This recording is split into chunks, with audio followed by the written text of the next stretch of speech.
Okay, welcome to System Advisors 1, Week 5 review, what you should know at the end of the week.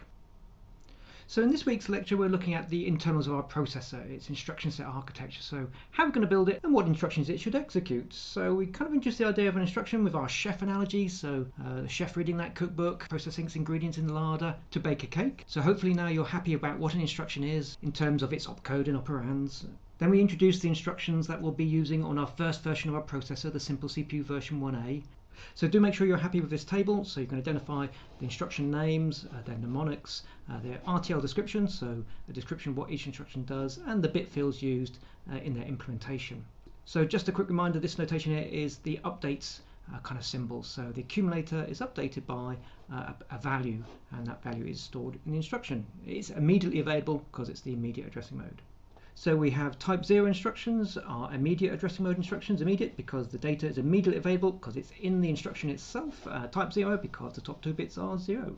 So we can move data into our general purpose data register, our accumulator, we can add data to it, subtract data from it, and perform the bitwise and upon it. The next type of instruction is our absolute addressing mode instruction, so type 1 instructions, absolute because now our operands are out in external memory, so we have to specify an absolute address of where we can access that data. So the 8 bits there specify the address I'll be reading in memory. So we can read from memory, write to memory, we can add to the general purpose data register a data stored out in memory, or subtract from our general purpose data register, the accumulator, a value stored in memory.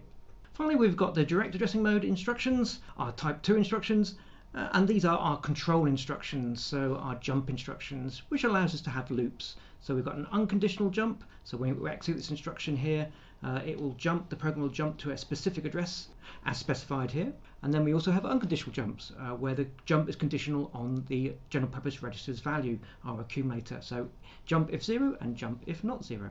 And using those we can make our for loops, while loops in our programs.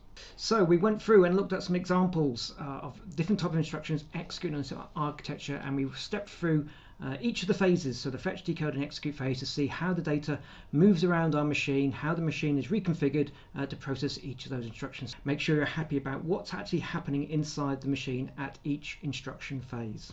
And also we'll be looking at that in more detail in later labs and lectures. So Simple CPU version 1 has a very limited instruction set. Obviously the programs we write are at a lot lower level than perhaps you're used to, but it's still programming nonetheless, so you have to break down that problem into the series of instructions that will implement your desired functionality. So here we had an example of a simple multiplication through repeated addition. So how can we implement this pseudocode on a processor? And obviously here we have the program that does that. So again, we step through that one and hopefully that makes sense. If you're still unsure what these operand values mean, so the 0, the D, the 3, the E and the C that you kind of see within this program, then perhaps another way of looking at it is via the ISC, via the Xilinx software. So in the private study exercise you can download the processor and its assembler and single step through this program to see what values are transferred on the address bus, the data bus, or are stored in the accumulator, our general purpose data register. So that's what I'd like to show you now. Okay, if you download the Simple CPU Multiplier.zip example from the VLE, extract it. Within that one you'll see two subdirectories, the assembler and the Simple CPU ISC project. We'll have a look at the assembler first. So if you go into the assembler, you can see there's various flavors. I'm using Linux and I'll go into the Linux one. If you're using Windows, go into the Windows one. Then you can see the source file. So the source file is mul.asm, so the multiplier.assembler program. So if we look at that one, you can see we've got our basic simple CPU instructions. I do confess I made it slightly harder to understand in the sense that I have removed the symbolic labels, so the labels start, loop and end refer to specific addresses in memory, but I've actually hard-coded those within the program. So as always, the Simple CPU, when you first power it up, is reset. It resets the program counter to 0, so the first instruction in your program, the move 0 instruction, in this case here, will be at address 0. So this is address 0, 1, 2, 3, 4, 5, 6, 7, 8, 9, 10, 11 and 12. The symbolic labels start, loop and end do not count as addresses. They are purely there for the assembler. They're not instructions, so don't get confused about that. So you can see here where we've got our first jump instruction, so jump 12, that will jump to the end of the program. And here we have an unconditional jump that implements an infinite loop in effect. Basically it traps the program because there's no OS to roll back to, so when our program is finished there's nothing else running on the simple CPU, so we want to make sure it doesn't do anything mad and execute random garbage in memory. So trapping at the end here, obviously you wouldn't want to do that one in a normal program, but for the simple CPU that's the only way of actually stopping the processor. Also not shown in this program are the variable locations. So again, instructions and your data, your variables, will be stored in the same memory. You can see here that our program has addresses 0 to 12, 0 to C, and typically your variables will be stored at the end of your programs. So our last instruction is stored at address C, so the next free location is at address D. So that's where we store our total, and address E is where we store our multiplier, our count value. So to convert our assembly language program into the machine code, we use the simple CPU assembler. And again, if you have a look at that one, that's just a Python program. Do have a look through this one. This is not perfect. It has some failings, which are intentional. So it will assemble the program, but it perhaps won't do everything you want it to do. So do feel free to modify it, add some new instructions, add some new functionality to this Python code. It's a relatively small program. You should be able to read through that one with your Software 1 background and work out what it does, and then improve it. And that's what we'll be doing together through these labs and lectures. We're modifying this assembler until we get to the version 1D, which has some additional functions added to it. Okay, to assemble our program, we just run that code. So we can do Python, simple CPU assembler, input file is the multiplier, and I want to generate my output file of the same name. So we specify the minus I and the minus O parameters there. So that will assemble a program. If there's errors, the program will probably crash and give you some error messages, but we can see here it's okay. And if we look in here, we'll see that we have our intermediate files, our kind of object files generated that we can then link together to form a memory image that we can load into the process memory. So to do that, we use the linker. So again, Python program, have a look at that one. So it's simple CPU LD, and then we pass it the input file, again, the multiplier. Again, and that generates the image file. And at the end, you should end up with a VHDL file called memory.vhd. So this file here is what we'll use to initialize our memory in the Xilinx ISE tools. Okay, once you've assembled that program, we can go to ISE. When you start ISE, it'll ask you for the missing file, memory.vhd. So you can either add that from the pop-up window, or you can add it from projects, add source, browse to your assembler directory, and add the memory.vhd file, and click OK. To run the simulation, as always, click on the top level test bench and run iSim. If when you simulate you get a fail to link design error message, it's probably due you've got some old source files. So if you go to the ISE project pull down, clean up project files, that should sort that problem out. Then you can run iSim. The top level waveforms don't really tell you that much, so I've created a waveform configuration file to pull in the correct signals. So go to File, Open, and then test WCFG. Again, because this was created on a different machine, you may get a connecting to database message come up. Just click on Connect to Existing. As you can see, that's added some signals to our waveform. Restart the simulation by clicking on the Restart button, and then run for 200 microseconds.